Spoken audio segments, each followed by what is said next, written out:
네, 자, 준비가 됐네요. 여러분들, 리비전 ACL 리컨스트럭션에 대해서는 여러분들 잘 알고 계실 겁니다. ACL 리컨스트럭션의 페일러가 많아지니까 여러 가지 이렇게 리비전을 하게 되는데, 이러한 인스턴스가 점점 증가하고 있죠. 프라이머리가 증가함에 따라서 리비전도 증가하게 되고, 이렇게 롱텀 팔로우를 보게 되면 10% 이상에서 페일러가 일어나게 되기 때문에 결국 우리가 리비전 ACL 리컨스트럭션은 피할 수가 없는 그런 수술방일 것 같습니다.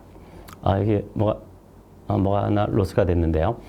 근데 이러한 리비전 ACL 리컨스트럭션을 하게 되면 프라이머리보다는 어떠한 경우에도 불구하고 결과가 굉장히 안 좋습니다. 여러분들 막 경험해 보셨을 텐데, 그래서 프라이머리하고는 비견이 되지 않을 정도로까지 굉장히 결과가 나쁩니다. 그래서 이 내용은 근데 한 번뿐만 아니라 요새는 이제 2번, 3번, 4번 계속해서 이제 리비전 하는 경우가 많으니까 더더욱 그러겠죠.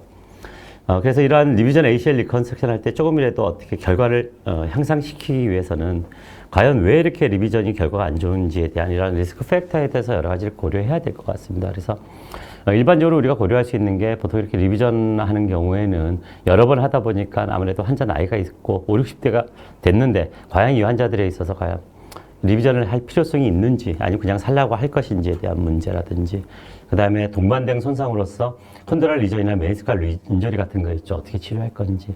또 동반된 리가멘트로나 엔테로라테랄 리가멘트 요새 많이 관심을 받고 있죠. 여기에 대해서 어떻게 할 것인지. 그 다음에 프리비어스 터널이한 본 디펙트와 아나토미컬 랜드마크가 어떻게 변하게 됐을 때 이런 것들을 어떻게 고려하고 수술할 것인지에 대한 전반적인 내용을 말씀을 드리겠습니다. 먼저 에이지에 대한 얘기인데요. 저희 스타디에서 보게 되면 40세 이상과 40대 이하를 나눠서 팔로우업을 하니까 실질적으로 클리니컬 아웃컴이나 페일러 레이트가 별로 차이가 없었습니다. 리비전 ACL 리컨스트럭션 했을 때도. 그 이유는 이제 젊은 사람들은 아무래도 액티비티가 높으니까 리인저리 레이트가 좀 높고, 나이가 좀 미들 에이지 이상은 아무래도 액티비티가 떨어지니까 힐링 레이트는 좀 떨어지더라도 결국은 비슷한 결과를 보였기 때문에 저는 미들 에이지 페이션트 50세 때에 따라서는 액티비티에 따라서 60대라 하더라도 리비전이 필요하면 이제 하는 추세입니다. 그 다음에 콘드랄 리전이 같이 있는 경우에 아무래도 크로닉 경우가 많고 또 리피티드 서저리를 하다 보니까 카틀리지 웨어링 같은 게 많죠. 근데 사실 콘드랄 리전은 어떤 이런 ACL에 있어서 스테빌리티는 관여를 안 하기 때문에 우리가 클리니컬 스코어에만 관계하기 때문에 그게 따라서 치료하면 되고요. 다만 메니스커스는 좀 다르죠. 그래서 과거에는 이러한 메디얼 메니스커스를 토탈하거나 서브토탈 했을 때는 아무래도 AP 스테빌리티가 생길 수 있고, 또 라테랄 메니스커스를 제거한 경우는 로테이셔널 스테빌리티에 문제가 생길 수 있다고 얘기를 하고 있습니다. 그래서 이러한 메니스커스 트랜스플란테이션, 특히 메디얼 메니스커스 트랜스플란테이션은 ACR과 관계에 대한 어떤 인디케이션이 될 수도 있고, 그래서 저희 스타디에서는 실제로 라테랄 MAT를 했을 경우에는 스테빌리티에 있어서 어떤 리비전 했을 경우 이렇게 그 큰 스테빌리티 향상을 보이지를 않았는데, 확실히 메디알 MAT와 같이 한 경우에는 AP와 로테이셔널 스테빌리티 보스 양쪽 스테빌리티에 도움을 주기 때문에 우리가 리비전 할 때 MAT 그런 메디알 메니스커스에 어떤 문제가 있는 환자, 특히 이게 토탈, 서브토탈 되어 있는 환자에 있어서는 메니스커스 트랜스플란테이션이 하나의 스테빌리티를 증가시키는 하나의 팩터로서 중요한 역할을 하겠다 생각을 하고요. 실질적으로 모든 환자 리비전 할 때 메니섹토미 되어 있는 모든 환자들에 있어서 하는 것은 아니고, 실제로 우리가 ACL 리비전 하는 경우에 있어서 페인 때문에 하는 경우도 있고, 그 다음에 인스터빌리티 때문에 하는 경우도 있고 여러 가지가 있는데, 그 중에서 특히 AP 인스터빌리티가 문제가 돼서 리비전을 하는 경우에는 저는 MAT를 적극적으로 권하고 있습니다. 근데 메디얼 메니스칼 트랜스플란테이션과 리비전을 할 때의 문제가, 리비전 할 때는 이렇게 티비아 터널, 특히 와이드닝이 이렇게 돼 있는 상태에서 또 메디얼 메니스커스 엔트리어 혼을 플레이스먼트 시킨다는 게 쉬운 일은 아닙니다. 그래서 그렇지만 이렇게 약간 우리가 그 터널을 피하기 위해서 약간 미디얼리제이션 되는 것보다는 원래 있던 센트럴리제이션 해서 메디얼 메니스칼 트랜스플란테이션을 했을 경우가 역시 MRI라든지 여러 가지 그런 면에서 좀 더 좋을 수 있기 때문에 신경을 써서 해야 될 것 같습니다. 그 다음에 이제 동반된 손상인데요. 과거에 포스트라테랄 코너 인저리라고 하지만 실제로 포스트라테랄 코너 인저리는 인저리 메커니즘이 워낙 틀리기 때문에 동반 손상이 그렇게 많지가 않습니다. 그래서 포스트라테랄 로터럴 인스터빌리티가 같이 동반되어 있는 경우는 디스로케이션이었던 환자들인 거죠. 대부분은 사실 디스로케이션이 아니고 엔트로미디얼 인스터빌리티 있는 포스트미디얼 스트럭처의 어떤 인스터빌리티가 있어서 발가스와 엔트로미디얼 인스터빌리티가 있는 경우는 사실 치료가 좀 어렵습니다. 그래서 포스트미디얼 쪽에 리컨스트럭션을 하더라도 해결되지 않는 경우가 굉장히 많고요. 최근에 각광을 받고 있는 것은 특히 엔테로라테랄 쪽의 어떤 스트럭처에 대한 문제겠죠. 그래서 이러한 엔테로라테랄 리가멘트에 대한 관심은 실제로 프라이머리 ACL 리컨스트럭션에 있어서는 이제는 어느 정도 이스터블리시드 된 내용이라서 사실 이거의 인디케이션이라든지 뭐 테크닉이라든지 아웃컴은 굉장히 많이 나와 있죠. 그래서 프라이머리 ACL 리컨스트럭션에서는 ALL이 뭐 인디케이션이 충분히 정해져 있고 우리가 사용할 수 있다는 건 다 알고 있는데 과연 그러면 ACL 리비전에 있어서도 이러한 ALL 스트럭처에 대해서 어떤 보강하는 테크닉이 필요할 것이냐 하는 데 대해서는 라테랄 테너도시스를 해서 결과가 좋았다고 하는 어떤 리트로스펙티브한 논문들이 몇 개 보고가 된 적이 있고요. 이제 최근에 ACL 리비전 때 엔테로라테랄 리가멘트 리컨스트럭션을 해서 컴패러티브 스타디를 보고한 논문이 있습니다. 그래서 저희 스타디에 있어서는 이렇게 리비전에 있을 때 ALL 리컨스트럭션을 하는 경우에는 역시 AP 스테빌리티뿐만 아니라 로테이셔널 스테빌리티 둘 다 이제 스테빌리티 향상을 주기 때문에 최근에는 저는 가급적이면 하는 편이고요. 또 김진구 교수 논문에 의하면 이러한 스테빌리티뿐만이 아니라 그 스포츠 액티비티의 리턴 투 스포츠로서의 그 기간도 많이 단축시키고 또 레이트도 높일 수 있다고 얘기를 하고 있습니다.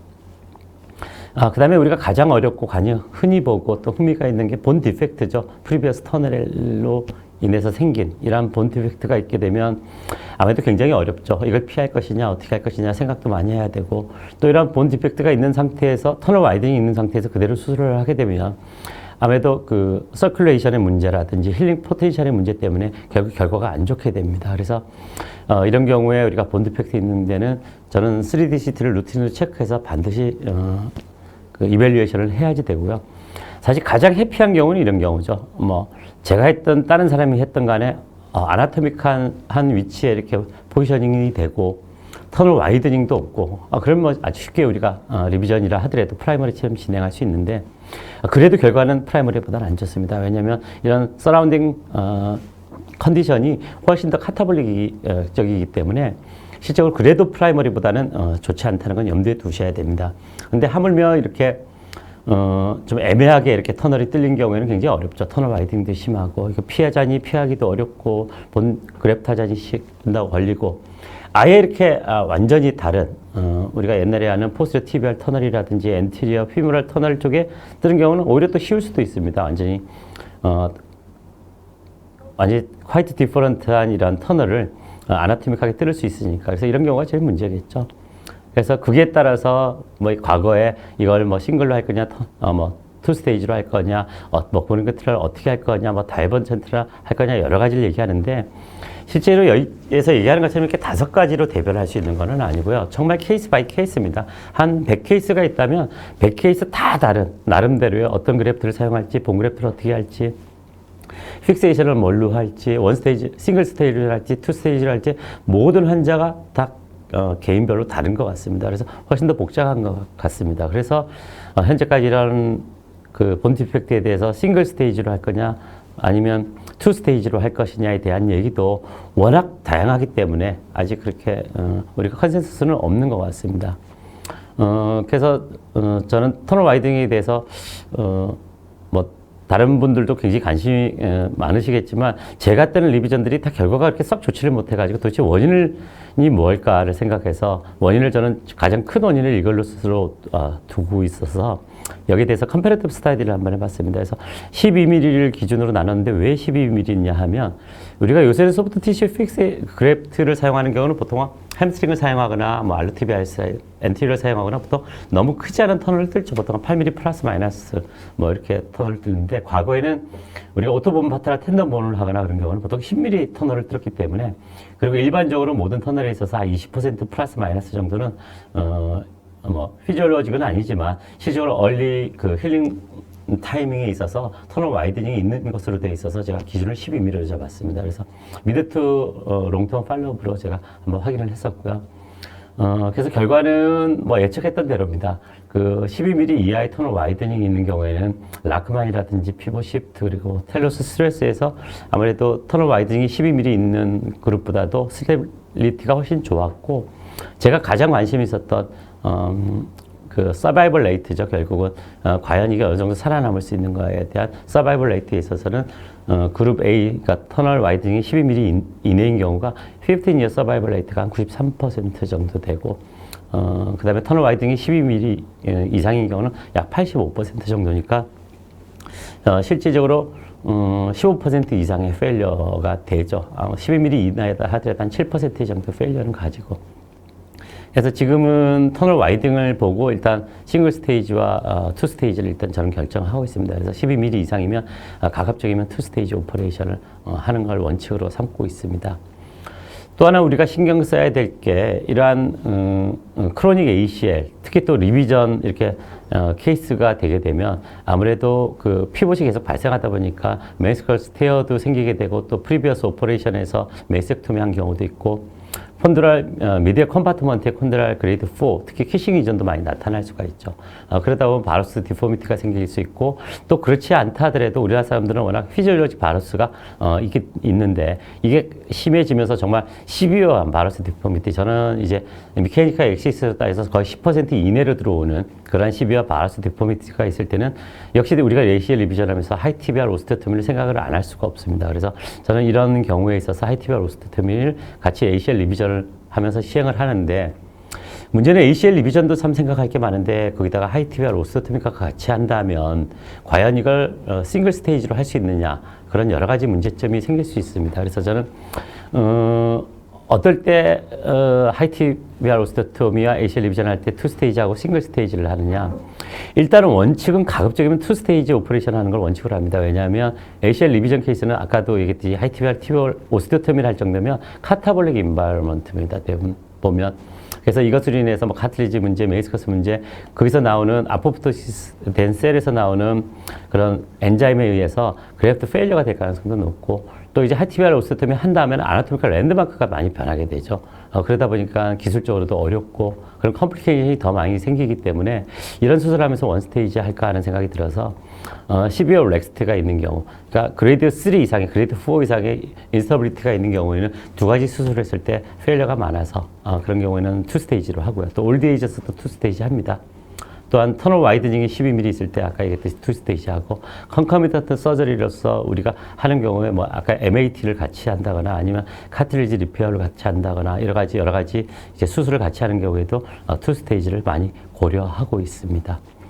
그래서 결론입니다. 제가 여러 가지 뭐 팩터에 대해서 얘기를 했는데, 결국 리비전 ACL 리컨스트럭션을 할 때 결과를 어떻게 임프루브 시킬 것이냐.